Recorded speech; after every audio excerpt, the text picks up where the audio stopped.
കടന്നു, അതുപോലെ അതിക്രമിച്ച് കടന്നു. അതുപോലെയുള്ള മറ്റു പാർട്ടികളിൽ നമുക്ക് പറയാൻ പറ്റില്ല ഇപ്പോൾ ഇവിടെ ഏത് പാർട്ടിയാണെന്നുള്ളത് പറയാനും പറ്റില്ല. അങ്ങനെയുള്ള ആളുകളും കയറി വന്നു.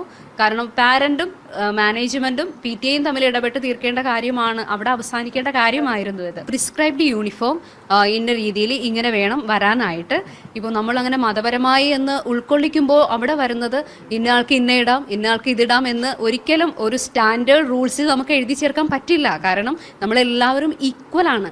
ഒരു ഈക്വാലിറ്റി കീപ്പ് ചെയ്യാൻ വേണ്ടിയിട്ടാണ് ഇങ്ങനെ ഒരു യൂണിഫോം നമ്മൾ പ്രിസ്ക്രൈബ് ചെയ്യുന്നത്, മാനേജ്മെന്റ് പ്രിസ്ക്രൈബ് ചെയ്യുന്നത്. അതിനോട് അവർ സഹകരിക്കുന്നില്ല.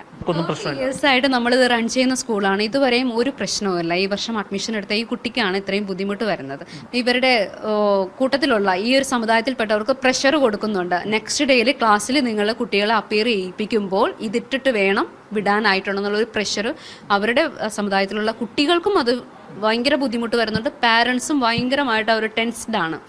അതിനെക്കുറിച്ച് നമുക്ക് കോൺടാക്റ്റുള്ള പാരൻസ് ഒന്ന് ഷെയർ ചെയ്തിട്ടുണ്ട്. അത് ബുദ്ധിമുട്ടാണ് അവർക്ക്. നമ്മുടെ റൂൾസ് ആൻഡ് റെഗുലേഷൻസ് പാലിക്കുവാണെങ്കിൽ നമുക്ക് നോ പ്രോബ്ലം. ഞങ്ങൾ നന്നായിട്ട് തന്നെ കുട്ടിയെ പഠിപ്പിക്കും.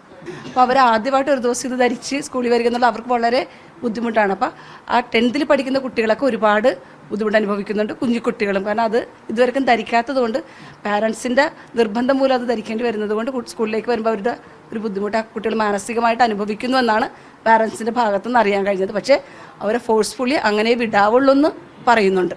ഒരു യൂണിഫോമിറ്റി, ഒരു ഈക്വാലിറ്റി കീപ്പ് ചെയ്യുക എന്നുള്ളത് മാത്രമേ ഞങ്ങൾക്കുള്ളൂ. സ്കൂളിൽ ഗേറ്റ് വരെ ധരിച്ചെന്ന് പറഞ്ഞ് നമ്മളൊന്നും പറയുന്നില്ല.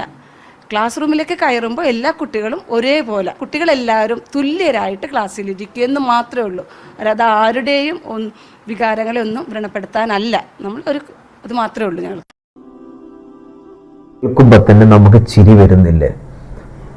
ഇത്രയ്ക്കും പ്രായമായിട്ടും ഒരു മതത്തിന്റെ അതിനെക്കുറിച്ച് വ്യക്തമായി പഠിച്ച വ്യക്തികളായിട്ടും അതേപോലെ തന്നെ ഒരു സ്ഥാപനം നടത്തി വരുന്ന 2 അധ്യാപികരായിട്ടും ഇത്രത്തോളം ഒരു ലോജിക്കില്ലാത്ത മണ്ടത്തരങ്ങൾ സമൂഹത്തിന്റെ മുമ്പിൽ വിളിച്ചു പറയുന്നെന്ന് കേൾക്കുമ്പോൾ നമുക്ക് ചിരി വരുന്നില്ലേ?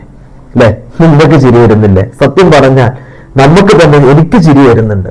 ഇത് കേൾക്കുന്ന ആരെങ്കിലും എൻ്റെ 2 സ്ത്രീകളെ, സഹോദരികളെ സ്നേഹത്തോടെ പറയട്ടെ, നിങ്ങൾക്ക് എന്തെങ്കിലും നിങ്ങൾക്ക് തോന്നുന്നുണ്ടോ? നിങ്ങൾക്ക് ഇത് കേൾക്കുന്ന ആരെങ്കിലും നിങ്ങൾ അംഗീകരിക്കുന്നു എന്ന് വിചാരിക്കുന്നുണ്ടോ? നിങ്ങൾ അംഗീകരിച്ച് സംസാരിച്ച വിഭാഗാരാ നിങ്ങൾക്ക് തന്നെ അറിയാലോ. അത് ഏത് പാർട്ടിയിൽപ്പെട്ട ആളുകളാണ് നിങ്ങൾക്കറിയാലോ. അല്ലാത്ത ആരെങ്കിലും ഈ ഒരു വിഷയത്തെ സപ്പോർട്ട് ചെയ്ത് നിങ്ങൾ കാണുന്നുണ്ടോ? ഇത് ജനാധിപത്യ രാജ്യമാണ്. നിങ്ങൾക്കറിയില്ലെങ്കിൽ പറഞ്ഞുതരാം. ഇതൊരു മതേതരത്വ രാജ്യമാണ്. ഒരുപാട് മതങ്ങളുള്ള ഒരു രാജ്യമാണ്.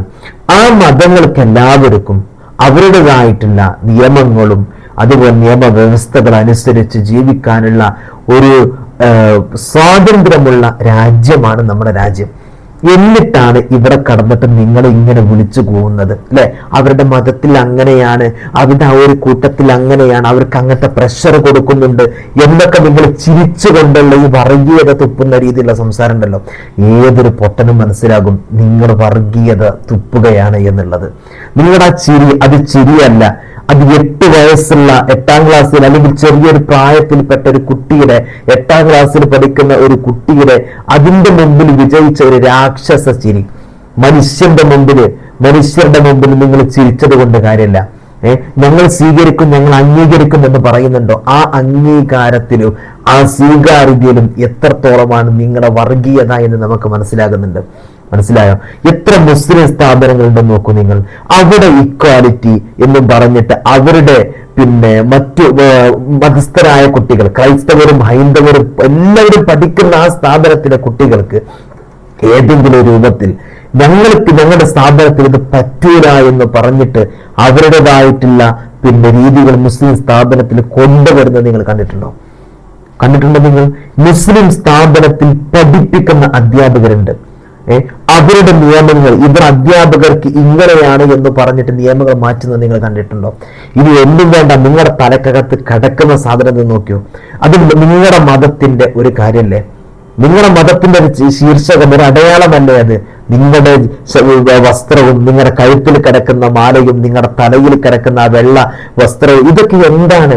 നിങ്ങളുടെ മതത്തിൻ്റെതാണ്. പിന്നെ നിങ്ങൾ പറയുന്ന കാര്യം എന്താ?